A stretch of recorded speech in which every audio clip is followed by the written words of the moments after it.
សួស្តីបងអានេះចប់กระดาษចប់ផ្លែលម៉ើចប់ពីផ្លែជុំធំហើយក៏ប៉ុនទៅចិត្តប៉ុនអីគឺអានេះគឺស្បៃបងប្អូនស្បៃរងខាងក្រៅមួយទៀតបាទស្បៃរងខាងក្រៅមួយទៀតដូច្នេះវិធីពត់ឲ្យការយើងមិនបច្ចេកទេសអីធំដុំនេះទៀងវាទៅខាងណាយើងពត់ទៅក្នុងបានបាទតែពត់បើចាស់ពេកយើងអាចងាប់ណាបាទហើយទៅបាក់ខ្លាចទៅបាក់ដូច្នេះនៅពេល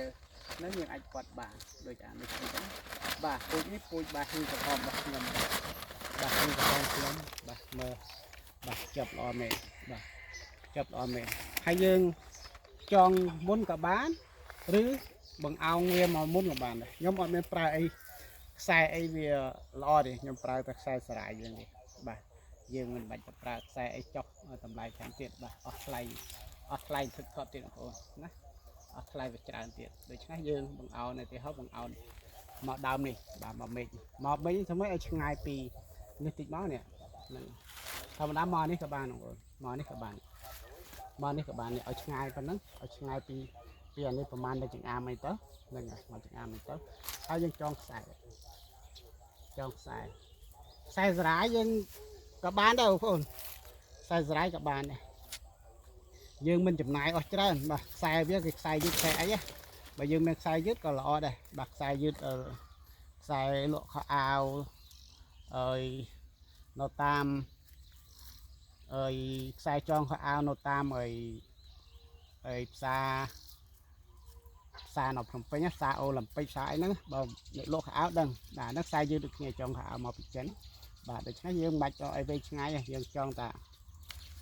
ខ្សែសារាយហ្នឹងទុកវាប៉ុណ្ណឹងវាអត់នេះទេបង្អោនវាប៉ុណ្ណឹងមកហ្នឹងហើយ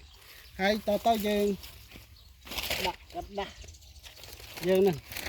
กระดาษយើងហ្នឹងដាក់กระดาษយើងទៅបាទទៅខាងណាក៏បានខាងមុខក៏បានខាងលើក៏បានក្រោមក៏បានទៅណាច្រកกระดาษហ្នឹងបាទច្រកกระดาษមកតែกระดาษយើងធំអញ្ចឹងបាទនេះ8x8បាទយើងចាប់ធ្វើម៉េចចូលกระดาษចាចឹងមកបាទចឹងមកឃើញទេបាទនេះអត់ទៅឲ្យឃើញមិនចង្អាមអត់ទៅទេប៉ុណ្ណឹងយើងចងខ្សែធម្មតាហ្នឹងបាទធម្មតាគេរុំស្កុតទៀតបងប្អូនរុំស្កុតកន្លែងទៀតខ្លាច់ទឹកភ្លៀងទឹកអីចឹងណាខ្លាច់ទឹកភ្លៀងទឹកអីនេះរុំស្កុតកន្លែងទៀតយើងមិនបាច់ទៅរុំស្កុតរុំអីវាប៉ុណ្ណឹងវាចងណែនប៉ុណ្ណឹងវាអូខេហើយបាទយើងរត់ទៅប៉ុណ្ណឹងវាអូខេបាទវាមិនរបូតទៅណាទេខ្ញុំប្រើតែខ្សែសារាយអត់មានខ្សែប្រើអីទេបាទអត់មានតែប្រើខ្សែវាខ្សែយើងខ្សែអីទេបាទខ្ញុំប្រើតែខ្សែសារាយប៉ុណ្ណឹងបាទហើយវាទុកចំហវាចឹងបាទចំហវាចឹងវាមិនខ្លីមើល8x8វាអត់ខ្លីវាអត់ខ្លីហ្នឹងវាអត់ខ្លីសោះហ្នឹង